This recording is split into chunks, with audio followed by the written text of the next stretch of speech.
Yeah. Yes, sir. Love that beat.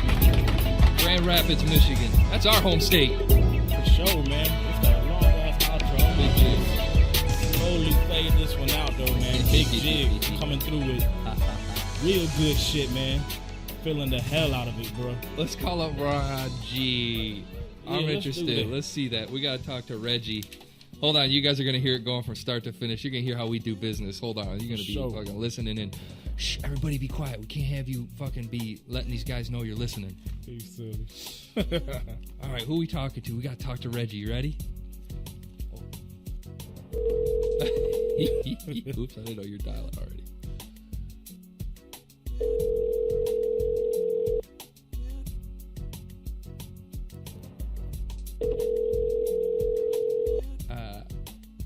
Look like we might not even get an answer.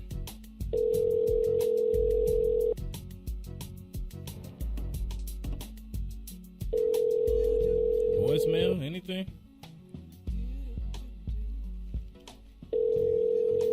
Oh, I'd kill it. Yeah. Okay. Don't look like it's You going have reached the voicemail for Reggie. How you doing, Martin? Please leave me a detail. Hold on. Oh, but shit. Oh, you killed it. Never mind. Yeah. Fuck. Well. All right, yeah. That's how you handle business, independent artists. That's how you fucking do it. We got to go ahead and I'm gonna congratulate Raji. He did what he did. Won the voting. And his rep guy that I was talking to was saying, you have to make it quick because he's got a show today. All right, fine. You know what? Yeah, they was kind of making it like they didn't have time for us too a little important. bit. All right, that's cool. That's cool. Whatever. Yup in my whip. Episode Maybe 43. we'll catch you on another one, man. Good job winning. Sure. Take care of your dudes who are taking care of you. But yeah, man. Back to how I'm into hip hop though. Hip hop. I gotta keep going on it because now that shit happened, they're saying, well, he's using slang that rappers use all the time. So fuck that. We want to ban rap music too off the airwaves because they say the same offensive shit. And I was talking to James from Hip Hop Directory. Should we call him?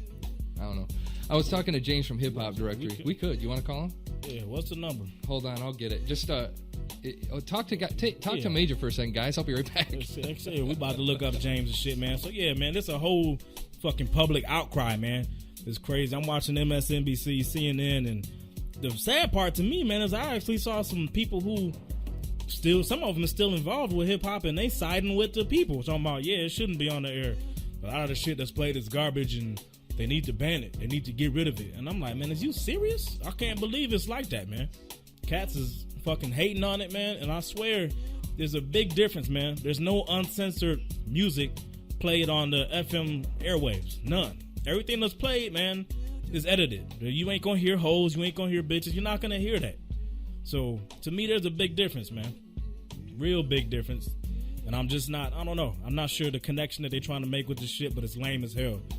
So, fuck. Hopefully, man, hip-hop will be able to survive this shit. But they coming at it real tough, man. I'm hoping this shit died down now. Yeah. And the thing is, Sharpton and them is leading the charge, too. They like, yeah. Against hip-hop? Yeah.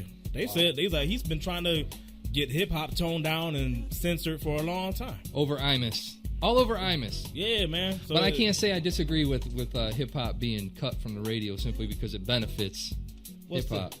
It don't benefit rappers' pockets, but it benefits the music. I'll tell you that much. Man, I'm sorry. I can't go. I feel you.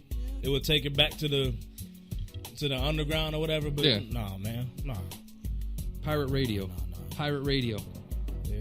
Of course, they could move everything to the internet. That'd be lovely for people like us. Let's see if we can get a hold of James from Hip Hop Directory. Let's hit him up, man. Hip Hop Directory, Hip Hop Weekly. He said he was just on MSNBC today. Yeah. Talking about this shit with the Imus shit. So we'll see what he has to say. Yeah, I gotta chop it up with James, man, because I disagree with some of the shit.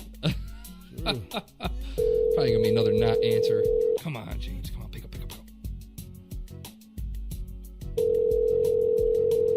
Sitting here, waiting, ringing. Man, we're gonna get dissed twice in the fucking one show. What's going on, man? Wow. Hello. James! Yo, who that? Woo, this is J-Mac. What's up, man? What's up, J-Mac? Well, we're recording, man. What's up? Yeah, we on the air. What's going on? What's the deal? Hey, I got Major in the house. Yeah, man. Major! What's good, baby? What's going on, man? Hey, you want to talk about some hip-hop real quick? Man, we can do that. So, man, we talking about the Imus situation, man, and all the backlash that hip-hop is getting now because of the Imus incident.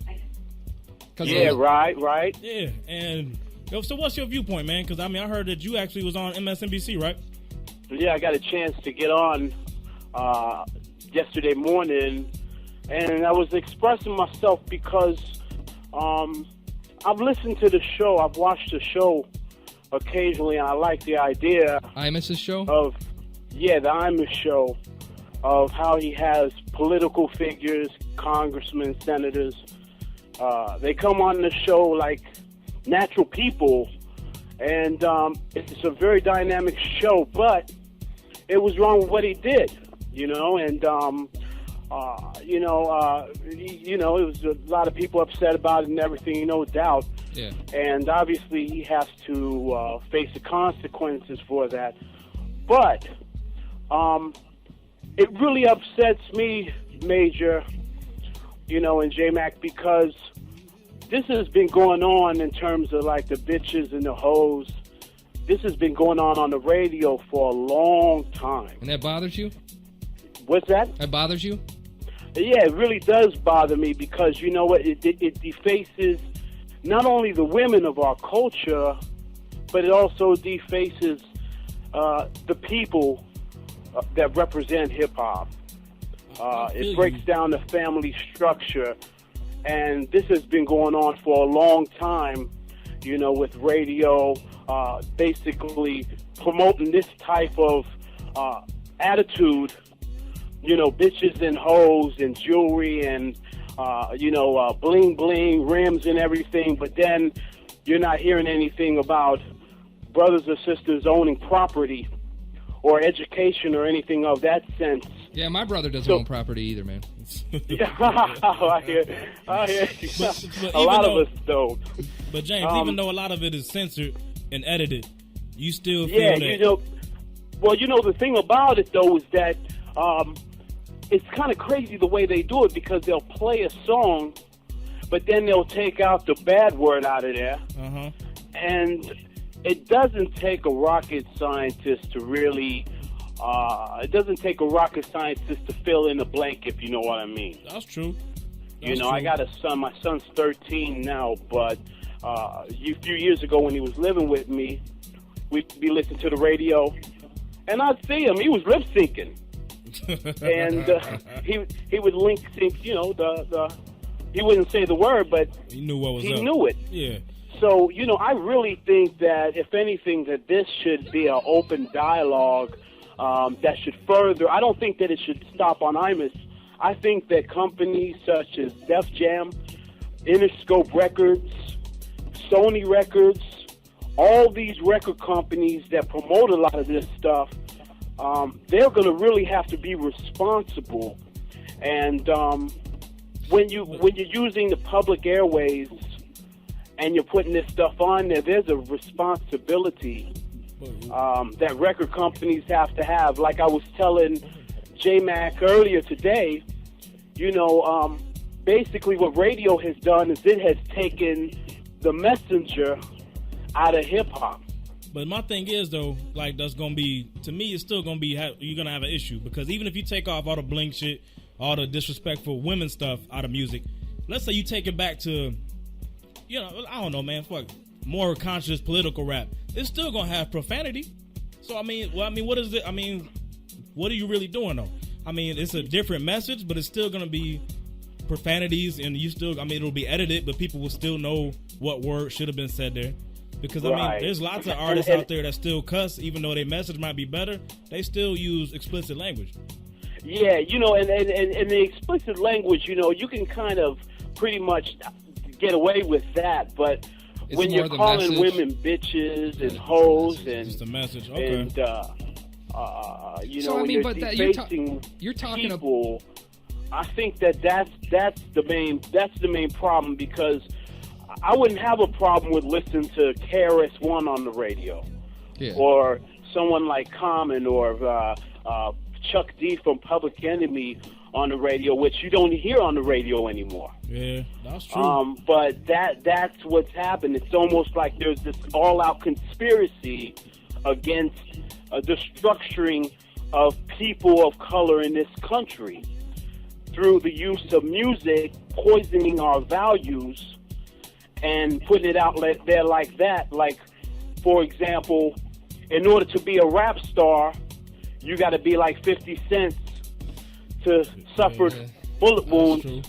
I see where you're going with it. I mean, but at what point? At what point do you censor? I mean, you know, if you're gonna lock it down, man, there'll be literally almost nothing left on the airwaves. You're talking because of what the thing is. I mean, when we think about where the stuff came from, the way this gun talk and the bitches and hoes and all that shit, it all came from people writing music that was the way they saw their life. I mean, from the beginning, and it just it's evolved. And then record companies saw it was a moneymaker, and then that's gonna cross over into the. So I mean, you're basically telling people they can't be honest anymore. Yeah, and that will cross over into not just hip hop, man, but rock too, because you got alternative groups, man, that make songs about blowing your fucking brains out, and they play that shit on the air. So where do you draw the line? Yeah, that's tough.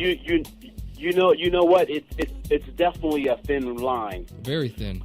It's a very thin line because you know what? I believe in freedom of expression and freedom of speech. I'm a huge fan of that. So they just need to tighten. It sounds like what you're suggesting is they just need to tighten up pull in the reins a little bit on censorship. Because there are songs where they'll flat out decline that they can't be played on radio, regardless of if the swear words are censored out. Yeah. But I mean, so you're just saying they just need to tighten that up a little bit. So absolutely, they definitely need to tighten that up and you know what's going to happen is that hip hop is really coming to age now because you got a lot of those people like he got booted. Yeah. But the reason why that happened was because they're using their voice and expressing that on the airways, which are paid by the taxpayers. Mm-hmm. Yeah.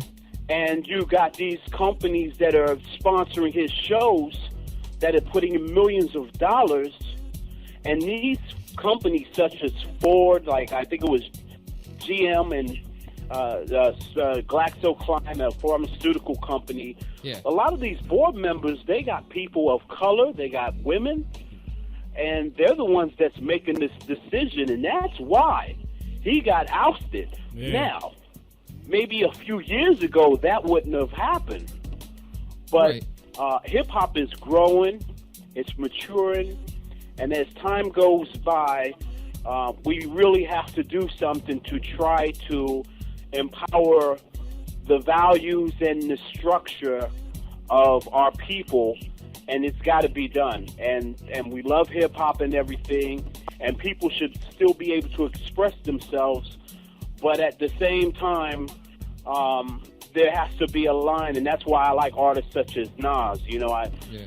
Nas is always, he's a good example of what you were talking about. Like, he expresses himself with the Glocks and all this type of stuff, but at the same time, he's a very conscious.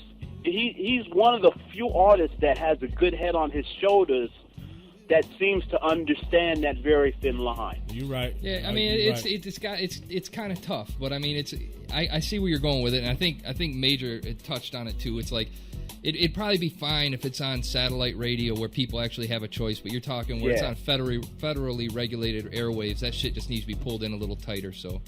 Yeah, well, we're going to jump into the next song real quick, man. So, thanks for talking with us, though, man. Thanks for the time, man. Everybody check out hiphopdirectory.com. You got a new version coming out, you said?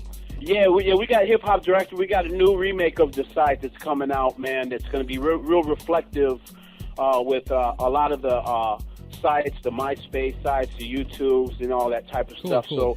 So we're going to really step up the plate to being more responsible for delivering more conscious view of hip-hop. That's what Hip Hop Directory is going to be doing in the near future. We're definitely going to be doing our part. Well, we look forward to seeing it, man. Thanks for taking the time. We'll talk to you soon. Okay, be safe. All right, James, one time. All right, one. There we have it, man. James right there, bro. Let's go ahead and jump into another one, man. Speaks the truth. He speaks the truth. He do. He raised some good points, man. This debate right here, we're going to cut it. Because the shit will carry over, man. We'll touch back on it next episode, man. It could go on for days. I do too. It's good talk, real talk. It's fun. Let's hit this Simo though, man. Fortune's Wheel. Shit is a banger, man. Cape Girardeau, Missouri. Yes, sir. Woo! Episode 45 again, baby. Yeah.